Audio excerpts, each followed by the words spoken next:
हाथ जोड़कर, स्वामी आपने 4 जगह बड़ी गलत दे दी है भाई, एक जगह कोई सुंदर सी दे दो अच्छी, जहाँ 4 जगहों से जब परेशान हो जाऊं घूम घाम के फिर एक जगह मन शांत करने के लिए आ जाऊं। तो कहा कि जाओ आपका स्वर्ण में वास हो, सोने में, इतना कहा। तो परीक्षित तो सोने का मुकुट पहने थे, कलयुग सूक्ष्म रूप रखकर और प्रवेश कर गया। अब जैसे ही प्रवेश किया तो बुद्धि बिगड़ गई। बोली बाके बिहारी लाल की, बोली श्यावर रामचंद्र भगवान की। अब कलयुग अंदर होकर के प्रवेश कर गया स्वर्ण में। अच्छा, ऐसा कहते कि सोने में भगवान का भी वास है, क्योंकि भगवान ने गीता में कहा है कि जितनी भी धातु है उनमें सोना में है, जितने भी वृक्ष हैं उनमें पीपल में है, और जितनी भी इंद्रियां हैं उनमें मन में, भगवान स्वयं कहते हैं। तो इसका मतलब यहाँ कह रहे कि सोने में कलयुग भी प्रवेश कर गया और भगवान भी रहते, तो ऐसा तो हो नहीं सकता। स्वामी सूत जी महाराज कहते हैं, हे शौनकादिक ऋषियों, जो मेहनत के द्वारा कमाया हुआ धन होता है, मेहनत के द्वारा जो हम इकट्ठा करते हैं स्वर्ण, उसमें हमेशा भगवान का वास होता है, और जो इधर उधर से छीन झपट करके लाते हैं उसमें किसका वास होता है? कलयुग का। अब प्रश्न ये उठता है कि राजा परीक्षित इतने बड़े धर्मात्मा थे, तो क्या उनके पास जो मुकुट था वे कलयुग ने प्रवेश किया? तो इससे स्पष्ट होता है कि ये भी उनका नहीं था, कि छीन कर लाए होंगे तभी प्रवेश किया। तो स्वामी सूत जी महाराज कहते हैं ये बिल्कुल यथार्थ सत्य है कि जो मुकुट था वो परीक्षित का नहीं था, ना उनके पूर्वजों का था। वो किसका था? जरासंध का था। जरासंध का वध किया तो 5 पांडव मिलकर के उस मुकुट को लेकर के आए और अपने खजाने में, और परीक्षित को ज्ञात नहीं था, उस मुकुट को धारण कर लिया और जंगल में, इसीलिए उसमें किसने प्रवेश किया? कलयुग। धीरे धीरे आगे बढ़े तो एक बड़ा सुंदर आश्रम पड़ा। उस आश्रम पर एक ऋषि थे, समीक ऋषि, तपस्या कर रहे थे। कलयुग ने बुद्धि को बिगाड़ दिया, और जब बुद्धि बिगड़ जाती है तो सामने वाले कुछ देखता नहीं है। फिर जाकर के संत से निवेदन किया, संत भगवान के भजन में थे, चल का कहा कि राजा होकर मैं तेरे आश्रम पर आया, ना तो स्वागत किया, ना सत्कार किया, ना जल के लिए पूछा, ना भोजन के लिए पूछा, ढोंगी बनकर बैठा, ढोंग करता है भजन। और बराबर में देखा तो कि मृतक सर्प पड़ा था मरा हुआ, उस सर्प को उठाया और बाण की नोक से उठा करके संत के गले में पहना दिया और निकल आया।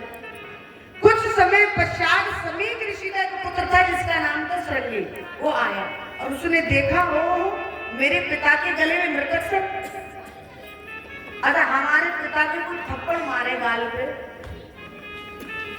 और हमको पता लग जाए फलाने आदमी ने मारा है, तो हम उससे जाकर ये थोड़ी पूछे भैया तुमने क्यों मारो। पहले तो जाते जाते एक लगाएंगे कस के, और फिर ये पूछेंगे कि पहले ये बता कि तैने ऐसा क्यों किया। अब जैसे ये देखा कि मृतक सर्प मेरे पिता के गले में पड़ा, वो भी समाधि में है, तो छोटे छोटे ऋषि कुमारों से पूछा, उन्होंने बताया। राजा परीक्षित आए और भोजन का आग्रह किया। संत भगवान ने गौर नहीं किया क्योंकि भजन में थे, इसलिए मृतक सर्प उठाकर गले में डाल दिया। अच्छा, राजा परीक्षित की इतनी हिम्मत, जा राजा परीक्षित तुम्हें तुझे साप देता हूं कि आज से 7वें दिन इसी का पूर्वज जो होगा तक्षक नाम का सर्प, वो तुमको डसेगा और अकाल मृत्यु साप दे दिया। ये बात जब समीक ऋषि को पता लगी तो उन्होंने कहा कि ये तो बड़ा गलत हुआ। एक शिष्य को भेजा और जाकर कहा कि जाओ कह दो जाकर कि 7 दिन का साप मिला है राजा परीक्षित को, और 7 दिन में अपना कोई ना कोई मुक्ति का उपाय। परीक्षित को कितने दिवसीय मृत्यु का साप था? 7। और हमको सप्ताह में कितने दिन होते हैं? 7। कितने दिन बनना? 7 में तो जाना, 8 में थोड़ी बनेगा।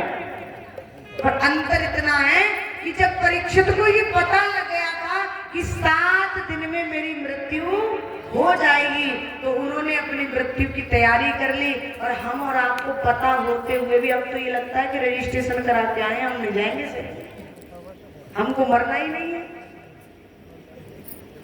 मृत्यु की तैयारी का मतलब ये है कि इस मुख को ऐसा बना लो ताकि परमात्मा के पास जाकर हम इस मुख को दिखा सके, वहां एक एक बात पूछी जाएगी, वहां ये कह सके, भगवान पूछेंगे कितने समय क्या किया, तो बता सके कि हाँ प्रभु मैंने थोड़ा तो तेरा नाम लिया है।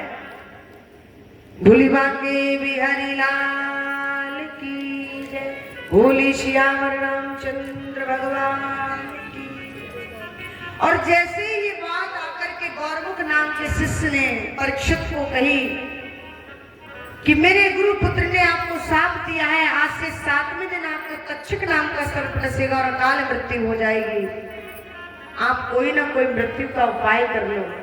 तो कहा कि तुम्हारे गुरु पुत्र ने मुझे 7 दिन का समय देकर अच्छा, क्योंकि मेरे जैसे संत अपराधी शरीर को तो 7 मिनट का भी समय ऐसा साप देना चाहिए कि मैं तुरंत जल करके भस्म हो जाता।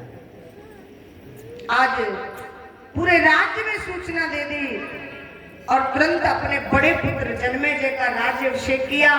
और राज्याभिषेक करने के बाद में घर को छोड़ करके राजा परीक्षित जंगल की ओर निकल गए। बोली बांके बिहारी लाल की, बोली श्यावर रामचंद्र भगवान की। आएगा 2 मिनट नाम संकीर्तन। हो मैंने सारे सहारे छोड़ दिए, अब ते